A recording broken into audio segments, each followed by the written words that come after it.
할렐루야. 이 찬양이 저와 여러분의 신앙 고백이 되기를 바랍니다. 저는 성경을 보면서 가장 이해가 잘 안 되는 한 장면이 있는데 그것이 오늘 본문의 내용입니다. 창세기 22장 1절로 18절에 기록된 이 이삭을 희생제물로 바치는 이 사건은 정말 이해하기 어려울 만큼 참 특별한 충격을 우리에게 주고 있습니다. 본문은 구약의 갈보리 사건으로 불리는 그런 이삭 희생제사 사건이고요. 또 일찍이 초대 교부 오리겐도 진정 구원받은 성도는 누구나 이삭 희생제사 기사를 눈물 없이 읽을 수 없다라고 말하기도 했습니다. 자, 하나님이 아브라함을 시험하고 있는 장면을 우리가 보게 됩니다. 창세기 12장 1절 2절을 같이 읽어보겠습니다. 그 일 후에 하나님이 아브라함을 시험하시려고 그를 부르시되 아브라함아 하시니 이르되 내가 여기 있나이다. 여호와께서 이르시되 내 아들 내 사랑하는 독자 이삭을 데리고 모리아 땅으로 가서 내가 내게 일러준 한 산 거기서 그를 번제로 드리라 라고 했습니다. 자, 하나님께서 아브라함을 시험하시는데 그 시험의 목적이 뭔가? 그것은 하나님의 시험은 복을 주시기 위함입니다. 여기 시험하다라는 말은 히브리어로 나사라는 단어인데요. 그것은 이 시험하다는 말이 그 앞에 사람이나 사탄이 나오면은 그것은 안 좋은 의미로 이렇게 남을 유혹하거나 미혹하거나 넘어지게 하는 그런 의미로 사용되고요. 그 시험 앞에 하나님이 시험했다 그러면 이것은 좋은 의미가 되는 것입니다. 하나님은 악을 행하지 않고 남을 넘어뜨리는 분이 아니기 때문에 그렇습니다. 하나님이 하는 시험은 이렇게 테스트, 알아보시는 거, 우리 믿음을, 그 사람의 믿음을 알아보기 위해서 테스트하는 거, 또 그 사람의 믿음을 입증해서 드러나게 하는 그런 시험을 하십니다. 자, 아브라함 생애 최대의 사건이었던 이 이삭 아들 희생제사 사건은 한 인간이 하나님께 드릴 수 있는 최고의 순종과 최고의 헌신을 보여주지요. 그런데 반대로 생각해 보면 이 제사 시험은 하나님이 인간에게 하신 가장 큰 시험이었다고 볼 수 있습니다. 하나님이 이 독자 아들 이삭을 하나님께 제물로 바치라고 하는 이 의도는 이삭을 죽이는 데 있는 것은 아니었습니다. 아브라함이 하나님을 진정으로 경외하는지를 알아보는데 그 목적이 있었습니다. 그리고 그 시험을 통해 그 믿음을 정화시키고 연단시켜서 믿음의 조상으로 세우기 위한 것이었습니다. 그리고 그 시험 이후에 그 시험 통과에 걸맞는 복을 하나님이 예비하고 있었습니다. 여러분, 그러므로 우리도 이 세상을 살아가면서 시험을 당할 때 낙심하거나 절망할 필요가 없습니다. 하나님은 그 시험을 통해서 우리의 믿음을 더욱더 굳게 세우시고 또 그 시험을 통과할 때 하나님께서 은혜와 복을 주신다는 사실을 믿으시기를 바랍니다. 그래서 이 고난이나 시험이 통과하고 나면 살아계신 하나님을 한 번 더 체험하겠구나. 내 인생에 간증거리가 하나 더 생기겠구나. 이렇게 믿음으로 바라보는 그런 은혜가 있기를 바랍니다. 자, 그리고 이 시험의 더 큰 의미는 하나님의 구속 경륜을 보여주시는 것입니다. 하나님이 아브라함에게 참 눈에 넣어도 아프지 않는 독자 이삭을 바치라고 하는 것은 아브라함의 믿음과 순종의 정도를 시험하고자 한 것이었습니다만은 그것이 전부가 아니라 그것보다 더 중요한 근본적인 하나님의 목적이 있습니다. 그것은 인간과 하나님 사이에는 근본적으로 구속 희생의 피가 요구된다는 사실을 보여주고 있습니다. 여러분, 이 이삭의 희생제사는 이제 장차 하나님과 우리 사이에 중보자가 되어서 하나님의 독생자로 오신 예수 그리스도께서 피 흘려 제물되어 죽으실 것을 예표하는 사건입니다. 우리가 신구약 성경 전체를 볼 때에 하나님은 아브라함의 독생자 이삭은 어떻게 했어요? 살려주셨어요. 그러나 당신의 독생자이신 예수 그리스도는 아끼지 않으시고 우리 죄를 위해서 십자가 위에서 하나님과 인간 사이에 화목제물로 희생시키셨음을 알고 있습니다. 여러분, 아브라함은 장차 독생자 아들 예수 그리스도를 십자가에 내어놓으실 그 하나님의 아픈 마음을 잠시라도 체험할 수 있었습니다.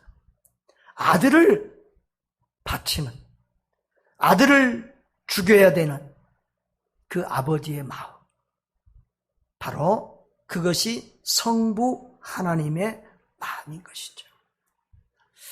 그리고 아들 이삭도 온전히 순종하는 모습을 보여주셨는데 그것은 바로 아버지 성부 하나님의 명령에 십자가 위에서 죽기까지 순종하신 예수 그리스도의 모습을 보여준 것이었습니다.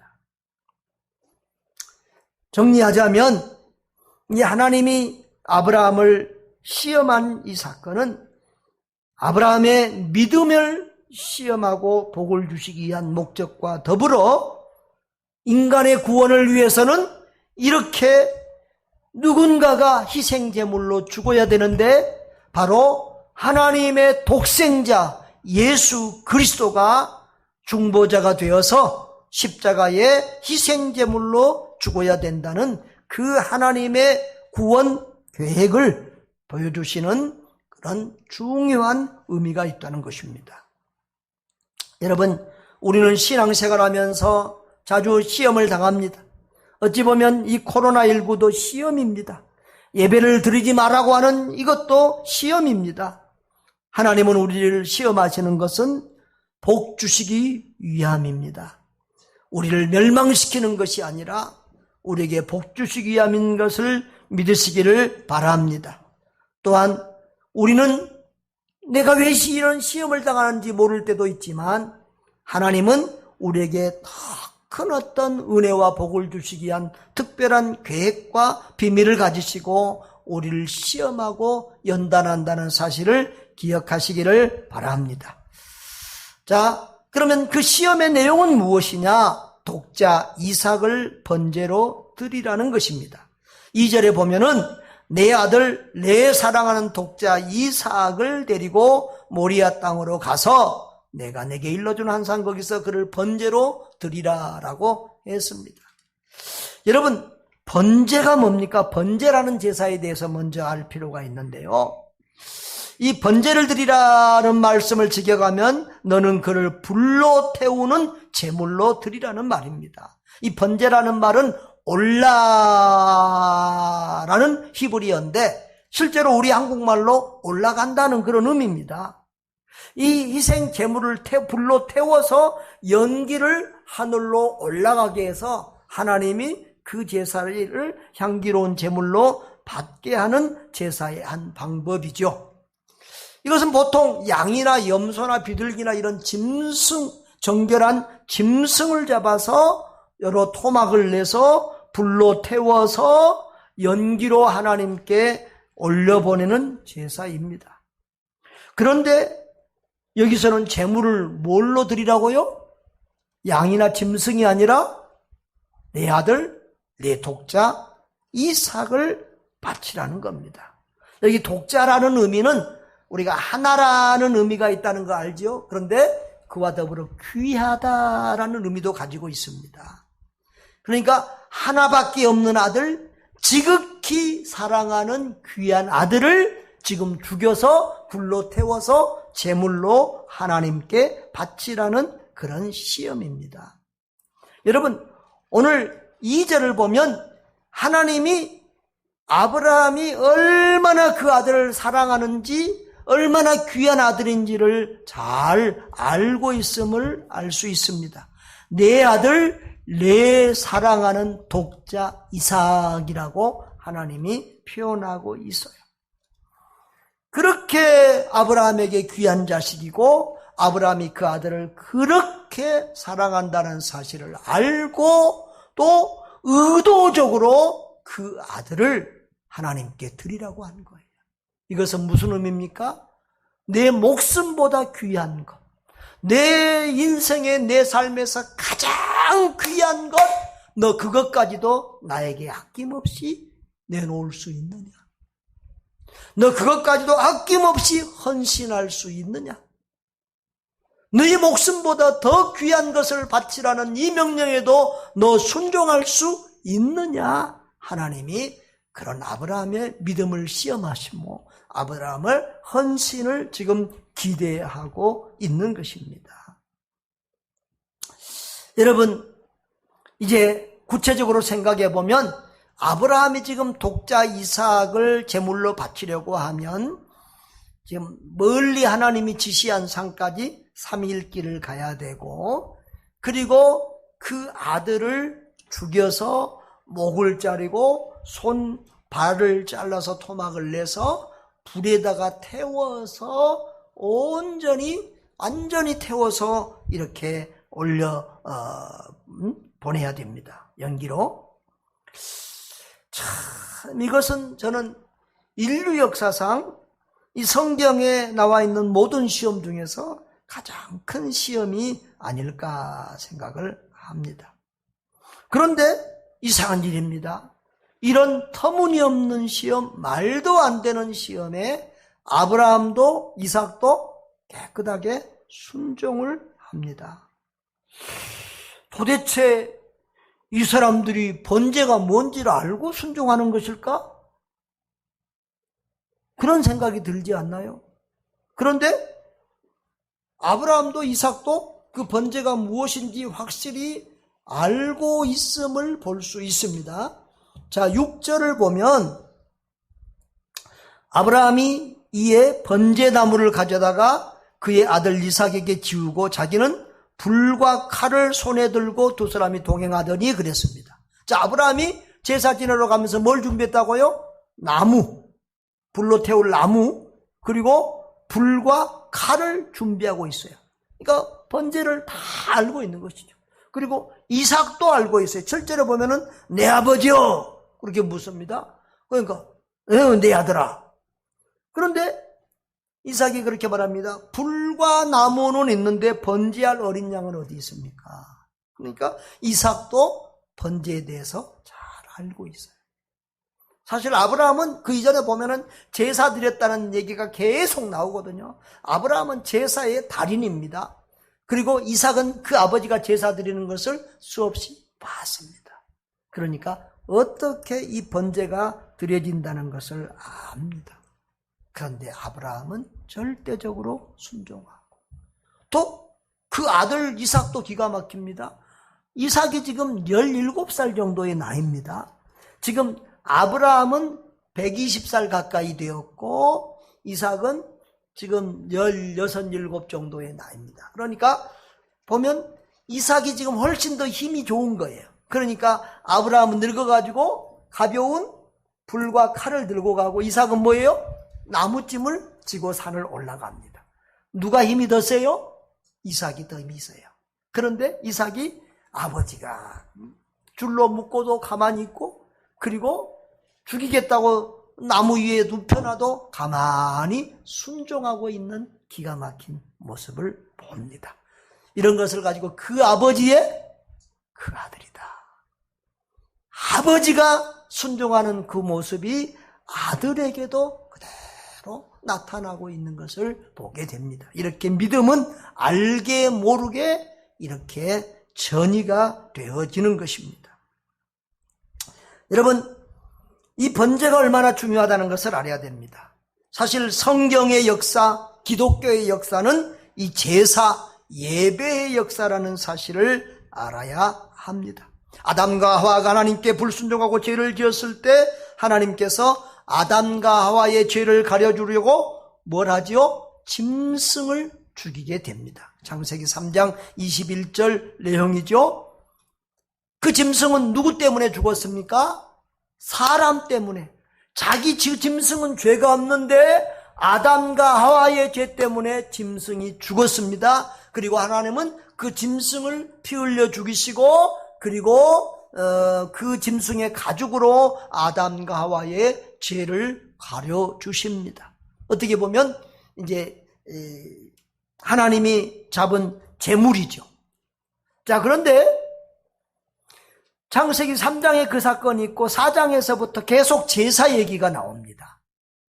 그러니까 아담과 하와가 제사를 계속 지냈을까 안 지냈을까요? 이건 100% 지냈다고 믿을 수 있는 겁니다. 왜냐하면 4장에 보면은 아담과 하와의 아들인 가인과 아벨이 제사 지내다가 그 문제로 다투고 있는 모습을 보게 됩니다. 그리고 그 이후로도 계속 노아도 제사를 지냈고 아브라함, 이삭, 야곱 계속 다 제사를 지내는 모습이 계속 나오고 나중에는 이제 모세 때에는 하나님이 아예 율법으로서 제사에 대해서 자세히 가르쳐주고 그리고 제사를 지내는 성막의 모양까지도 다 이렇게 알려주십니다. 그런데 이런 구약의 제사의 제물들은 그것은 어떤 예표요 모형이었습니다. 그 제물의 본체는 누구지요? 예수 그리스도입니다. 그래서 그 예수님이 오셔서 영원한 제물이 되어서 십자가에 죽으셔서 인류의 죄 문제를 해결하시자 이 제사는 이제 그치고 이제는 이 신약 시대에는 예배로 우리가 하나님 앞에 구약의 제사를 대신하게 되었습니다. 그러나 구약의 제사와 신약의 예배의 의미는 같은 것입니다. 자, 우리 히브리서 10장 12절로 14절을 한번 보겠습니다. 자, 오직 그리스도는 죄를 위하여 한 영원한 제사를 드리시고 하나님 우편에 앉으사 그 위에 자기 원수들을 자기 발등상이 되게 하실 때까지 기다리시나니 그가 거룩하게 된 자들을 한 번의 제사로 영원히 온전하게 하셨느니라 라고 했습니다. 여기 12절에 죄를 위하여 예수님은 어떻게 했다고요? 한 영원한 제사를 드렸다. 그리고 14절에 한 번의 제사로 영원히 온전하게 하셨느니라 그랬어요. 그래서 예수님의 제사는 이제 한 번의 제사로 영원한 제사, 온전한 제사를 드렸기 때문에 구약처럼 매일 양을 잡아서 이렇게 제사를 드릴 필요가 없이 우리는 이제 예수 그리스도를 제물로 해서 예수 그리스도를 중보자로 해서 하나님을 만날 수 있게 된 것입니다. 그래서 우리는 예수님 이름으로 하나님 앞에 기도하고 예수님을 중보자로 해서 하나님과 만납니다. 그것이 구약의 제사요 또 오늘 우리가 드리는 예배의 의미입니다. 이렇게 여러분 제사는 이렇게 피 흘림이요 죽음이요 생명을 의미합니다. 하나님께 우리의 전체를 태워서 헌신해서 하나님께 올려드리는 의미가 우리의 예배요 제사입니다. 여러분 기독교의 역사는 제사의 역사, 예배의 역사라고 했습니다. 우리 믿음의 조상들은 훌륭한 예배자들이었습니다. 성경 역사에서 믿음 좋은 사람들은 모두 예배 잘 드리는 사람들이었습니다. 그리고 그 예배 잘 드리는 사람들이 복을 받았고 예배를 무시하고 예배를 경홀히 여기고 잘못 드리는 사람들은 저주받거나 죽은 사건을 성경 속에서 자주 우리는 보고 있습니다. 최고의 제사로 하나님을 감동시킨 아브라함은 오늘 어떤 복을 받았는지 우리가 또 살펴보기를 원하고요. 또 1000번제로 하나님을 감동시켰던 솔로몬은 어떤 복을 받았죠? 우리가 잘 알고 있습니다. 여러분 예배를 우습게 보면 안 됩니다. 불신자들은 예배가 뭔지 모르니까 예배를 드려라 말아라, 뭐 예배 중요하냐, 뭐 주일 뭐 중요하냐 이렇게 말하지만 우리 그리스도인들은 그렇게 말하면 안 됩니다. 예배는 생명입니다. 예배가 무너지는 것은 기독교 자체가 송두리째 무너지는 것입니다. 이 예배를 무너뜨리려고 하는 이런 일들은 우리가 육의 눈으로 볼 때는 사람이 하고 무슨 정권이 하고 방역본부가 하는 것 같지만 영적인 눈, 믿음의 눈으로 볼 때는 이것은 사탄이 배후에서 역사하고 있는 것입니다. 우리가 분명히 분별해야 합니다. 예배 없이는 믿음도 없고 구원도 없고 선교도 없습니다. 예배 없는 교회, 예배 없는 성도는 죽은 것입니다. 죽은 교회, 죽은 성도가 무엇을 할 수 있겠습니까? 제사, 즉 예배는 피요 생명입니다. 그리스도인에게 예배는 목숨같이 중요한 것이라는 사실을, 그리고 목숨 걸고 사수해야 된다는 사실을 꼭 기억하시기를 바랍니다.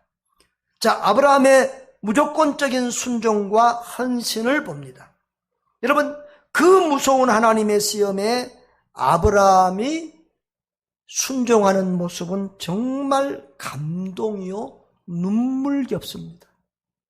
놀라운 그 자체입니다. 제가 성경을 보는 중에 가장 놀라운 장면이 바로 이 장면입니다. 어떻게 사람이 이런 명령에까지 순종할 수 있다는 말인가? 저는 사람에게 100%라는 말을 잘 안 쓰는데 정말 이 아브라함과 이삭이 하나님 앞에 순종하는 이 본문의 모습은 참 100% 순종했다고 이렇게 평가해 주고 싶을 만큼 너무 대단합니다. 아무래도 저 같으면 이 명령에 순종하기 어려웠을 것 같아요. 그래서 알량한 지식으로 하나님이 이런 명령을 하셨을 리 없다, 이렇게 나갈 것이고, 또 기도해 보겠습니다, 한 번 더 알아보겠습니다, 시간을 끌고 미적거리고 변명할 것이고, 또 아내한테 알려서 아내가 반대해서 못 순종합니다 핑계 댈 것이고, 어찌하든지 순종하지 않으려고 하는 갖가지 방법을 다 사용할 것 같습니다. 그런데 아브라함은 어떻게 합니까? 아예 순종하기로 작정하고 결심한 사람처럼 적극적으로 최선을 다해서 헌신합니다. 무조건적으로 헌신합니다. 즉각적으로 헌신합니다. 참 보십시오. 아침에 일찍 일어납니다. 그리고 아내한테 그 내용을 말하지 않습니다. 제사 드릴 나무와 그런 것들만 준비하고 종들 둘이를 데리고 일찍 길을 떠납니다. 3일 길을 흔들림 없는 믿음으로 갑니다. 그리고 종들의 방해를 받지 않기 위해서 종들을 떼어놓고 아들하고만 올라갑니다. 그런데 아들이 기막힌 질문을 합니다. 아버지, 번제를 드릴 나무도 있고 불도 있는데 번제로 드릴 제물 양은 어디 있습니까? 라고 묻습니다. 정말 그 질문을 했을 때 보통 아버지 같으면 통곡하고 울 수밖에 없습니다. 너가 바로 제물이다. 그런 통곡이 나올 수밖에 없을 것입니다. 그런데 아브라함은 답답하게 하나님의 명령에 순종합니다. 어떻게 이런 순종이 가능합니까? 그것을 쭉 분석을 해보면 아브라함의 순종은 믿음에 근거한 순종이라는 것입니다. 자, 22장 5절 한번 보겠습니다. 자, 이에 아브라함이 종들에게 이르되 너희는 나귀와 함께 여기서 기다리라. 내가 아이와 함께 저기 가서 예배하고 우리가 너희에게로 돌아오리라 라고 했습니다. 자, 여기서 제사를 뭐라고 번역을 했어요? 예배라고 번역했어요. 그러니까 구약의 제사는 우리 신약의 의미로는 예배입니다. 그런데 거기 빨간 글씨 보면 뭐라고 돼 있어요? 우리가 너희에게로 돌아오리라. 가서 제사 드리고 자기만 혼자 돌아오는 것이 아니라 누구하고 온다고요? 아들 이삭하고 같이 돌아오겠다는 거예요. 자, 그러면 이것에 대해서 해석이 두 가지로 이렇게 되고 있는데요. 자, 여러분은 어떤 해석이 옳은 것 같은지 한번 손을 들어서 표시를 한번 해주세요. 자, 첫 번째 해석은, 자, 여기서 이제 종들이 같이 올라가면 어떻게 하겠어요? 응? 종들이 같이 올라가면 이제 아브라함 제사를 방해하니까 떼놓으려고 아브라함이 거짓말을 했다는 거예요. 자, 첫 번째로 아브라함이 거짓말을 했다. 그 다음에 두 번째 해석은 뭐냐 그러면은 아브라함은 이삭을 죽일지라도 하나님께서 다시 살려줄 것을 믿는 믿음이 있었기 때문에 아들을 다시 데리고 같이 오겠다고 그렇게 말했다는 거예요. 자, 첫 번째 해석이 옳다고 생각되는 분? 손을 들으신지 아니면 그것도 힘들면 고개를 까딱 해보세요. 아니에요? 그러면 두 번째 해석이 옳은 것 같다 생각하는 분들은 고개를 까딱 해보세요. 까딱 안 하신 분들은 뭐요? 모르겠다는 겁니까? 아무튼 자, 우리 신앙의 계보를 이렇게 살펴보면 예수님, 그리고 바울, 그리고 어거스틴, 칼빈 이렇게 온다고 볼 수 있는데 우리 개혁주의 신앙의 계보가 여러분 어거스틴과 칼빈도 두 번째 해석을 지지했어요. 그런데 사실은 어거스틴, 칼빈이 그렇게 말했기 때문에 옳다 그러면 안 돼요. 성경 해석의 제일 원리는 성경은 성경으로 해석한다는 거예요. 따라합시다. 성경은 성경으로 해석한다.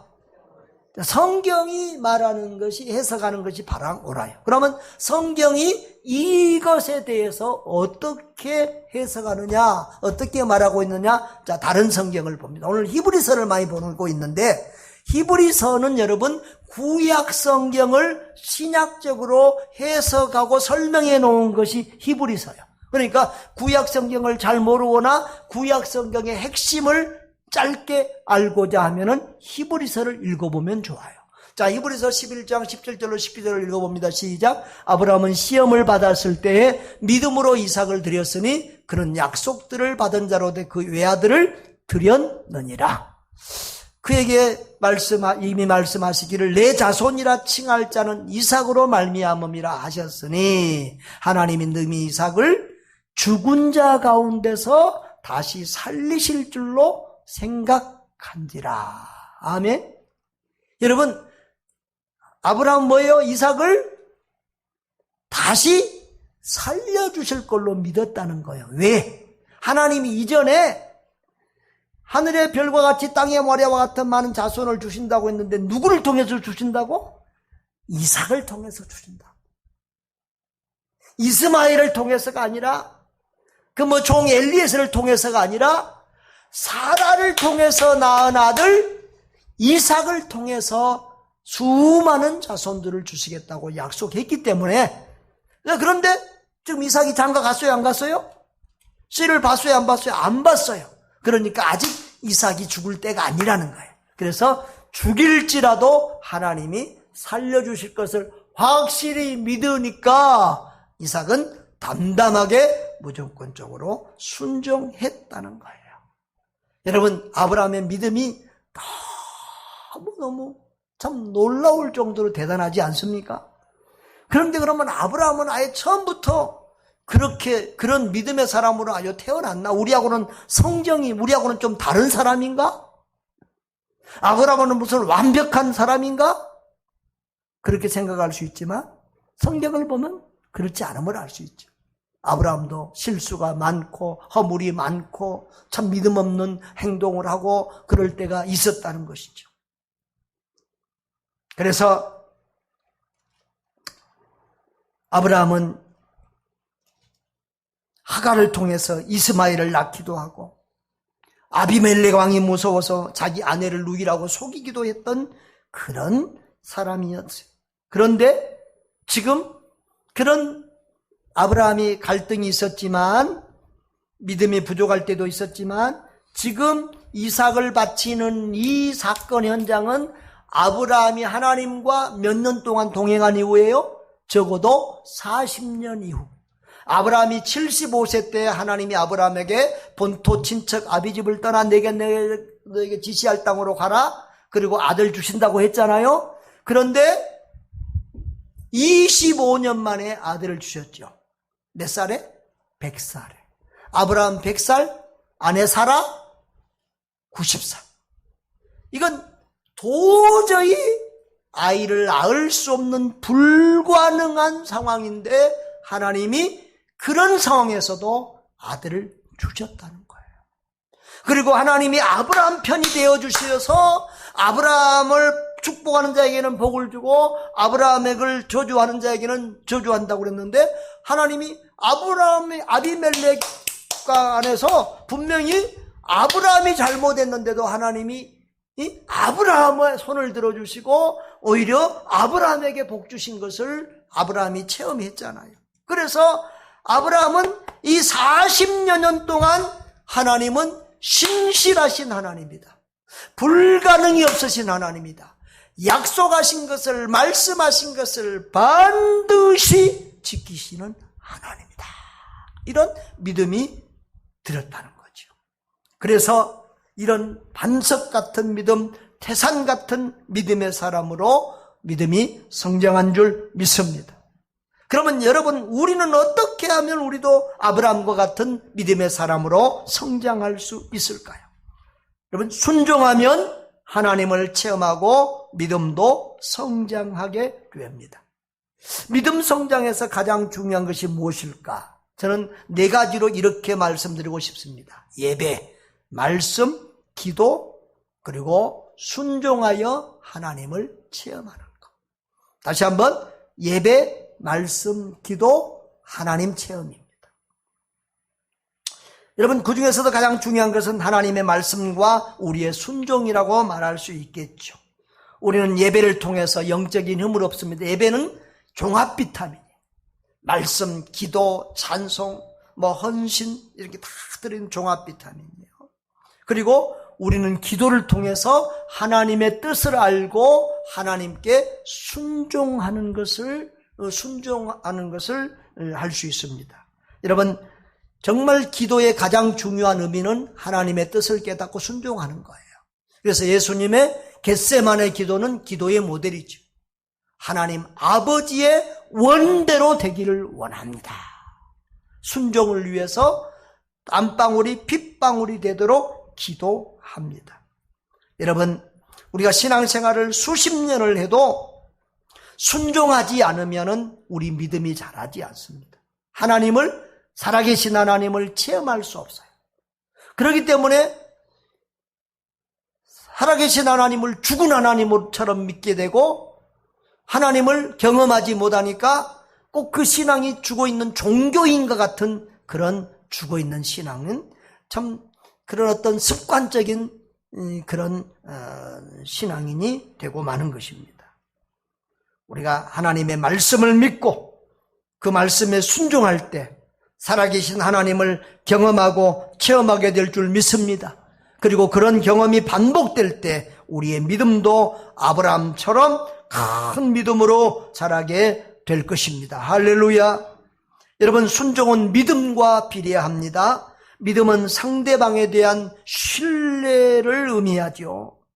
하나님을 신뢰하면, 하나님을 믿으면 하나님의 말씀에 무조건 순종할 수가 있는 것이지요. 작은 믿음은 어떻게 순종합니까? 자기 생각으로 이해가 되져야, 수긍이 되져야만 순종합니다. 또 작은 믿음은 자꾸 순종할 때 즉각적으로 순종하지 못하고 핑계하고 시간을 끌곤 합니다.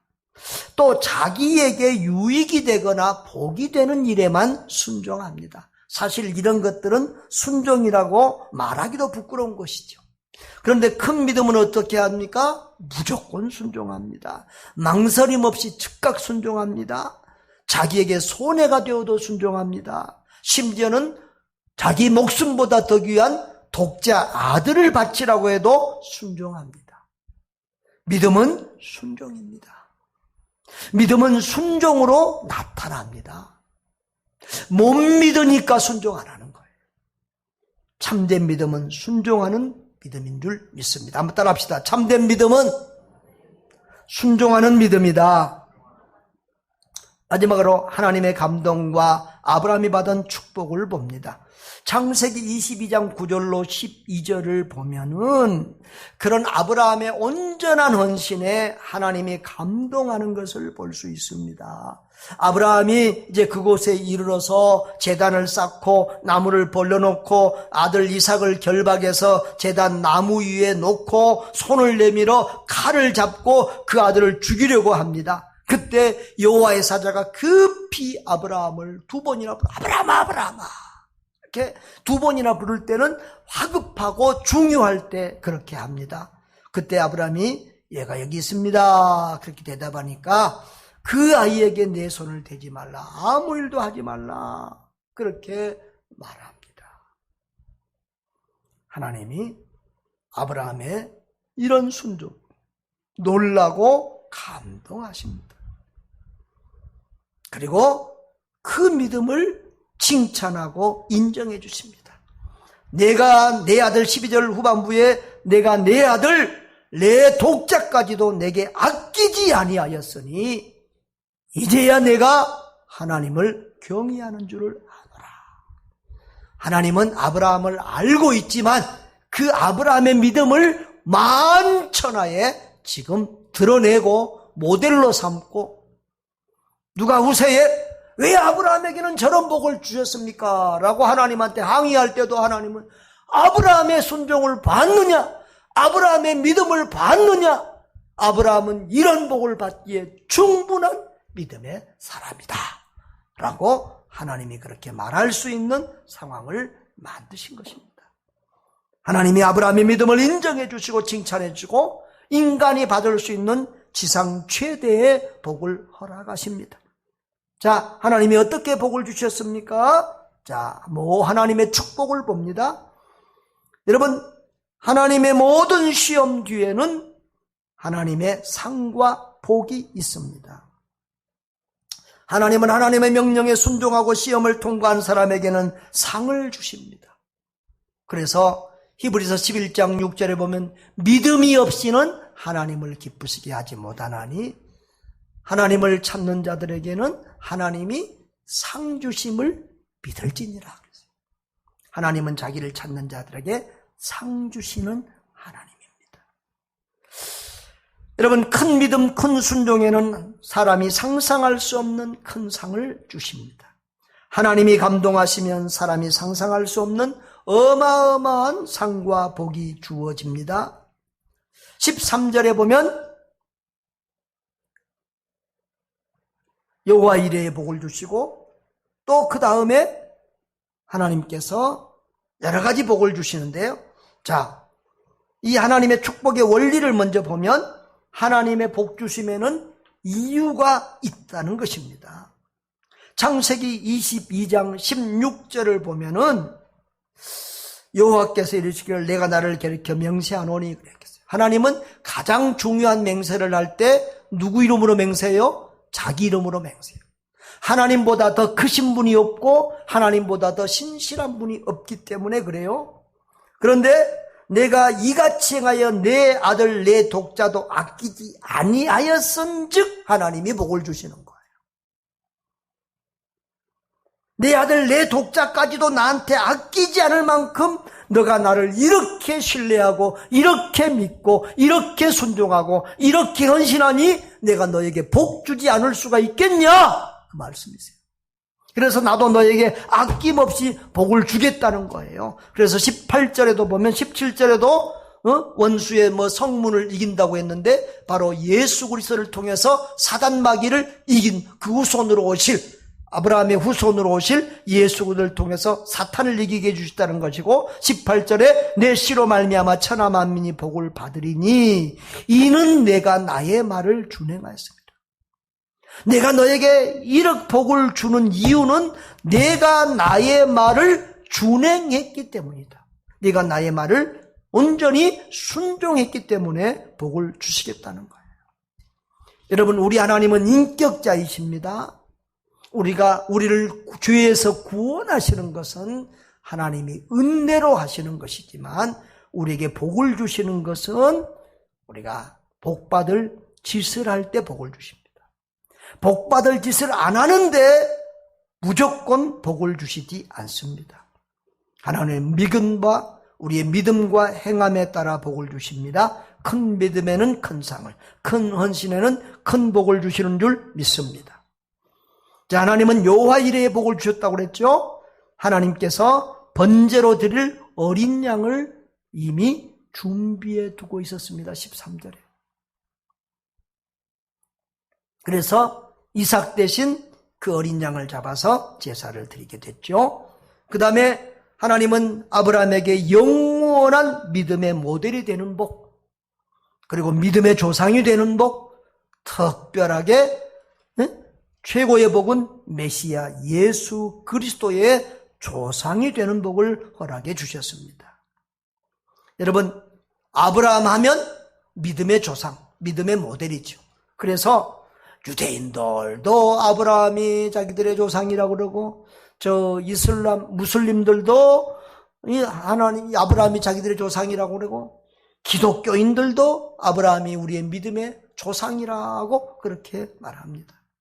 그래서 우즈벡에 있을 때 이렇게 다른 종교를 가진 무슬림들이나 다른 종교를 가진 사람들하고 종교 얘기를 하면요, 조금 관계가, 말이 좀 대화가 불편해져요. 그러면 탁 가서, 이제 끝이. 우리 다 아브라함의 자녀 아니야? 우리 다 아브라함의 자녀 아니냐? 그러면 거기서 끝나요. 여러분, 이렇게 참 아브라함은 모든 인류의 믿음의 조상으로 추앙을 받고 있습니다. 무엇보다도 가장 큰 복은 메시아 예수 그리스도의 조상이 되는 복입니다. 그래서 아브라함 이후 수천 년이 지나서 기록된 신약 성경을 보면 어떻게 됩니까? 신약 성경 제일 첫 권이 뭐예요? 마태복음이죠. 제일 첫 장이 뭐죠? 1장이죠. 제일 첫 절이 뭐죠? 마태복음 1장 1절. 뭐라고 기록되어 있습니까? 아브라함과 다윗의 자손 예수 그리스도의 계보라. 이 계보라는 말은 족보라는 말인데요. 그러니까 여러분, 신약 성경의 첫 자가 뭐예요? 아브라함. 신약 성경의 첫 이름이 누구예요? 아브라함입니다. 하나님은 이 아브라함을 주님 오실 때까지 영원토록 그 이름을 영광스럽게 하고, 그 아브라함이 예수 그리스도의 조상이라는 사실을 만천하에 드러내고 자랑하고 있습니다. 그리고 창세기 22장 8절에서 또 내 씨로 말미암아 천하 만민이 복을 받으리니라고 말씀하신 것처럼, 천하 만민이 아브라함의 후손으로 오신 예수 그리스도로 말미암아 죄사함을 받고 구원받고 하나님의 백성이 되어서 천국 가는 큰 복을, 지상 최대의 복을 받고 있습니다. 할렐루야. 사랑하는 성도 여러분, 하나님께서 하시는 일이 때로는 우리 생각에 이해가 안 될 때가 있습니다.